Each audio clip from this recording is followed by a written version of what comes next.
Olá, tudo bem? Você tem medo de envelhecer? É sobre isso que nós vamos refletir hoje. Meu nome é Adriano Cruz, sou professor de filosofia. Sejam muito bem-vindos a mais um momento de reflexão, sempre trazendo para vocês um tema pertinente à nossa realidade de vida. Pelo que vocês já perceberam, vamos falar hoje sobre a velhice, a melhor idade? Vamos falar um pouco sobre o envelhecimento no Brasil. Aproveite aí, se inscreva no meu canal, venha fazer parte desse projeto, compartilhe, comente, participe. Sua participação é muito importante para nós. Bom, vamos falar hoje sobre o que é envelhecer no Brasil. Filas, maus tratos, mau atendimento médico, impunidade diante das injustiças, das práticas de exclusão, tudo isso são formas de exclusão e formas de sofrimento que o idoso, além dos seus problemas pessoais, ainda precisam enfrentar no dia a dia. Muitas vezes, quando nós pensamos na nossa velhice, como será a nossa velhice, nós já imaginamos um tempo difícil, um tempo ruim. Há aqueles também que pensam que a velhice é a melhor idade. Todavia, quando você tem um poder aquisitivo baixo, quando você é pobre, vamos dizer assim, que a maior parte dos brasileiros, né, é pobre, infelizmente, dos 28 milhões de idosos, segundo a Organização Mundial da Saúde, a OMS, ou seja, 13% da população brasileira já é idosa, e a maioria desses idosos sofrem com a fome, com os maus tratos, sofrem com as precariedades, né? O abandono da família. São situações que nós vivemos no dia a dia e que, infelizmente, os idosos enfrentam no dia a dia. Vou ler um texto aqui para vocês, o texto do José Gonçalves Filho, sobre a questão da humilhação. Vamos começar por esse texto. A humilhação é uma modalidade de angústia que se dispara a partir do enigma da desigualdade de classes. Angústia que os pobres conhecem muito bem e que entre eles inscreve-se no núcleo de sua submissão. Os pobres sofrem frequentemente o impacto dos maus tratos. Psicologicamente, sofre continuamente o impacto de uma mensagem estranha e misteriosa. Vocês são inferiores. E o que é profundamente grave, a mensagem passa a ser esperada mesmo nas circunstâncias em que para nós outros, observadores externos, não parecia razoável esperá-la. Para os pobres, a humilhação ou é uma realidade em ato ou é frequentemente sentida como uma realidade iminente, sempre a espreitar-lhes onde quer que estejam, com quem quer que estejam. O sentimento de não possuírem direitos, de parecerem desprezíveis e repugnantes, torna-se-lhes compulsivo. O sentimento de não estar dentro de um contexto social. Movem-se, falam. Quando falam, são seres que ninguém vê. Partindo desse texto, desse pressuposto de que o pobre ele já sofre humilhação, né, como eu citei no início, filas, maus tratos no atendimento aos hospitais e lugares públicos, e a própria impunidade diante das situações de humilhação que o pobre, sobretudo o idoso, passa no nosso Brasil. O idoso, que nos países asiáticos é sinônimo de sabedoria, é sinônimo de experiência e também é digno de respeito, aqui no Ocidente, vamos falar aqui no nosso Brasil, ele sofre as maiores humilhações que vocês possam imaginar. Eu citei aqui um dos principais problemas que o idoso sofre no Brasil, né? A primeira característica, o primeiro sentimento que o pobre sofre, o idoso no Brasil, é a solidão, né? A solidão diante da sua inutilidade. Então, o idoso no Brasil, salvo alguns que a família ampara, né? Não vamos generalizar, mas a maioria dos idosos do Brasil vive uma situação de solidão tremenda. Os netos abandonam, os filhos abandonam, né? As pessoas à sua volta abandonam e o idoso fica triste, abatido, angustiado. Muitos idosos sofrem de depressão por conta disso, do abandono, da solidão. O único lugar que tem para ir, às vezes, é a igreja, quando alguém leva, e pelo contrário, fica sentado, infelizmente, nos bancos e praças da cidade, e às vezes nas calçadas, dentro do seu quarto, na maior solidão que vocês possam imaginar. O segundo ponto, né, que o idoso sofre no Brasil a violência, as diversas formas de violência, o desrespeito das pessoas, a violência física. Muitos idosos são espancados, né, porque eles começam a pensar como criança, né, como é o que nós chamamos de caduquice, e eles começam a ficar teimosos muitas vezes não querem se alimentar, não querem tomar banho. São diversas situações que levam à violência física, à violência psicológica, né, de estarem o tempo todo ameaçando de abandonar, de levar para o asilo, de uma casa de repouso, e eles sofrem aquela pressão psicológica da parte de seus filhos, netos e parentes. Terceiro ponto, a vida precária, não ter uma boa alimentação, não ter uma boa qualidade de vida, não estar sempre os cuidados paliativos que o idoso merece ter, ele infelizmente não recebe. A quarta questão são doenças crônicas, né? 75% dos idosos sofrem de doenças degenerativas, doenças crônicas, infelizmente. Quinta questão, a falta de políticas públicas. Essa é a pior.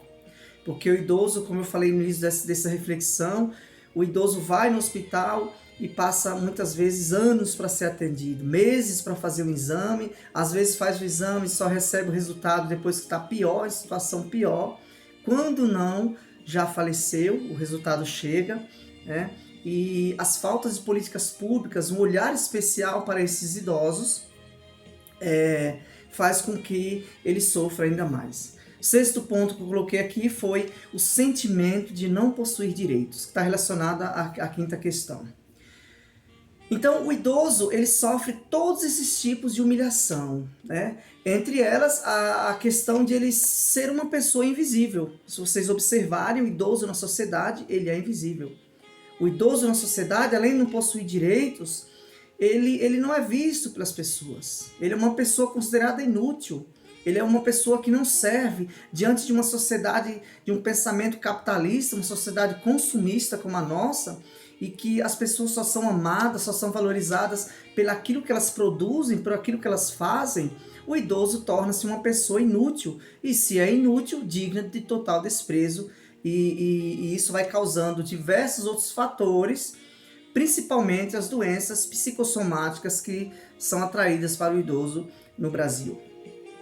Uma filósofa que pensou muito essa questão do idoso, Simone de Beauvoir, né, filósofa existencialista, que viveu ali pela passagem, na transição do pensamento moderno para o pensamento contemporâneo, ela faz uma reflexão importantíssima sobre essa questão do idoso. Então ela escreve o livro A Velhice, né, foi escrito em 1970, o livro foi escrito em duas partes. A primeira parte fala de fora para dentro, ou seja, como a sociedade vê o idoso. E interessante, o mais cabuloso dessa situação é que o sistema capitalista, ele é um sistema que visa somente o lucro. E o idoso, ele não gera lucro, o idoso só gera despesas. Então, se vocês observarem no nosso país, por exemplo, o número de idosos cresce a cada dia, ou seja, com muitas pessoas desempregadas, né? Quase 15 milhões de pessoas desempregadas no país, o número de contribuintes é menor, né, do que o número está se tornando menor do que o número de idosos, de pessoas que necessitam do governo, por exemplo, que, claro, é um direito dele, ele trabalhou durante toda a sua vida, não é favor nenhum do governo, os benefícios que o idoso tem não é favor do governo, não é esmola do governo, não é nada. É um direito que o idoso conquistou a partir do seu trabalho. É importante nós termos isso em mente.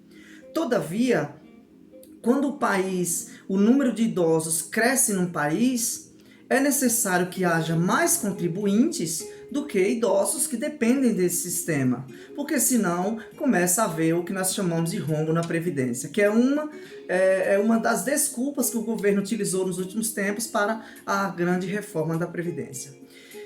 Então vamos lá, voltando ao livro de Simone de Beauvoir. Então, a primeira parte do livro é uma visão de fora, como a sociedade vê o idoso. Então, o idoso é visto como aquele inútil, como aquele que não produz, é visto como aquele que está gerando despesa para o capital, para o sistema. E o sistema capitalista como eu falei, que visa o lucro, ele coloca o idoso como uma pessoa inútil, incômoda, uma pessoa incapaz de produzir. Logo, o idoso deve ser descartado. Nós devemos o quê? Prender o idoso. Né? Então o idoso ele é de certa forma encarcerado nas suas casas, o idoso perde a sua autonomia, o idoso torna-se uma pessoa vulnerável, uma pessoa que não tem capacidade nenhuma, e o idoso acaba absorvendo tudo isso e perdendo a sua autonomia e as pessoas decidindo por ele em todas as coisas, inclusive mandando nos seus bens, mandando no seu dinheiro, e aí muitas vezes a família passa a mão no dinheiro, isso é um fato, né? Pega o seu cartão de aposentadoria, por exemplo, para comprar coisas para os filhos e para os netos, e o idoso passa fome, né? Uma grande parte de idosos no Brasil vive essa situação, infelizmente, de filhos e netos que exploram, né? Os bancos também exploram. A segunda parte do livro ela faz uma reflexão de dentro para fora. Não se a primeira parte é uma reflexão de fora para dentro, como a sociedade vê o idoso, a segunda parte é como o idoso vê essa sociedade, como ele se comporta diante dessa sociedade. E aí o sentimento de desprezo, de angústia, de tristeza, de humilhação, tudo isso o idoso acaba absorvendo. E pior, o sistema capitalista colocou, né, na cabeça das pessoas, do homem pós-moderno, de que esse idoso ele deve ser mantido encarcerado porque ele não pode mais produzir e ele só vai causar o quê? Despesas para as pessoas. E esse idoso acaba absorvendo isso e acaba passando por diversas humilhações, diversas situações precárias que nós vemos por aí. Pensando nisso, né, no Brasil foi criado o Estatuto do Idoso, que vem para garantir direitos ao idoso. Então o Estatuto do Idoso vai dizer assim, o idoso é um ser humano, e se ele é um ser humano, ele é portador de direitos. Ele é um cidadão, como qualquer outra pessoa, é portador de direitos. Direitos que eles conquistaram através da luta e que foram conquistados através do seu trabalho durante a sua vida. Então o Estatuto do Idoso garante, por meio da lei, né, direitos para que esse idoso possa ter segurança, dignidade, integridade, saúde, né, da melhor forma possível. E aí, esse idoso tendo esses direitos, ele possa viver mais. Como vocês observam, a partir desses direitos conquistados pelos idosos, e por tantas lutas de classe que existem por aí, a expectativa de vida do idoso no Brasil tem se aumentado, né? O idoso, acreditem, o idoso no Brasil, ele já teve a expectativa de 50, 60 anos, e aí vai aumentando para 70, agora nós já estamos em 80, se não me engano. Essa expectativa de vida foi uma das desculpas também para a reforma da Previdência, já que o ser humano, o homem está vivendo mais, então ele precisa trabalhar mais tempo, foi uma das justificativas do governo federal para isso. Então, à medida que o idoso vai tendo esses direitos, ele vai tendo uma qualidade de vida melhorzinha, embora, voltando ao que estava falando no início, há muitos idosos passando fome, passando necessidade, vivendo em situações precárias no Brasil e só não enxerga quem não quer ver. Quais são esses direitos garantidos pelo Estatuto do Idoso? Primeiro, o direito à saúde, né, gratuita, ou a saúde que o idoso pagou com seus impostos durante toda a sua vida. Repito, nada é de graça, nada é gratuito, nada é dado pelo governo. São conquistas de direitos que nós, a partir do nosso trabalho, durante toda a nossa vida, nós conquistamos isso e nós temos esse direito na nossa velhice. Direito ao SUS, Sistema Único de Saúde, que embora seja lento, ainda é o melhor sistema de saúde pública do mundo, né? E eu acho que é o único país que tem esse sistema de saúde pública, que nós possamos gozar disso. Direito à segurança, né?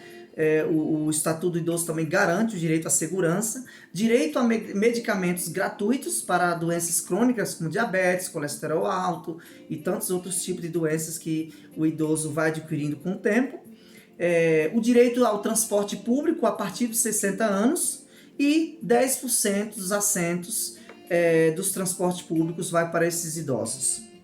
Então vocês percebam que são passos lentos para que esses direitos sejam conquistados, foram lutas, foram pessoas que muitas vezes deram a vida para que esses idosos tivessem esses direitos, e nós devemos pensar sim nesses direitos. Mesmo você jovem, adolescente, você deve pensar, pressupor que você um dia será idoso. Ontem eu tinha 20 anos, agora já estou na metade da minha vida, ou seja, nós vamos chegar a esse tempo de velhice. E nós precisamos respeitar esses idosos. Tem aquela famosa frase, aquele que não respeita o idoso está desrespeitando o seu próprio futuro, né? E nós, a partir desses direitos, a partir dessa valorização do idoso, né? De não tratarmos o idoso com aquele inútil, nós vamos construindo essa cidadania e esse sentimento de empatia diante de pessoas que já sofrem, além das doenças físicas, as doenças psicológicas e a pior de todas as doenças, que é a humilhação de ser considerado uma pessoa inútil na sociedade. Então, vamos pensar e refletir um pouquinho mais sobre essa questão do idoso no Brasil e pensar por que o ser humano tem tanto medo de envelhecer. Por que o ser humano tem tanto pavor do envelhecimento, né? A sociedade pós-moderna faz de tudo para ser jovem, para manter-se jovem, para ter uma aparência jovem. Por que esse medo do envelhecimento? Porque foi colocado em nossa mente que a pior idade de se viver é a idade do idoso. É quando você fica acima dos 60 anos e aí você começa a vir os problemas de saúde, os problemas psicológicos e também essa questão do desprezo e da humilhação por ser idoso, por ser velho. E vem aqui uma mensagem final: ser idoso não é humilhante, ser idoso não é ruim, né? Você pode ser sim feliz na sua velhice, você pode sim ser realizado na sua velhice. Por quê? Porque existem jovens de 15, 16, 17 anos aí vivendo infeliz, infelizmente. Não encontraram o sentido da vida, não encontraram a sua razão de viver. Estão velhos, acabados por dentro, enquanto existem muitos idosos por aí, com todo o gás, com todo o vapor e com toda a disposição do mundo. Então, ser velho não é ruim, né? São pessoas idosas que encaram a velhice como ruim, e são pessoas novas que encaram os idosos como um tempo ruim, mas o tempo do ser humano, o tempo da felicidade, o tempo da alegria, o tempo da realização pessoal é o tempo de agora, não é o ontem, não é o amanhã, mas o tempo de agora. Uma mensagem para vocês, cheiro no coração de todos e até o próximo vídeo.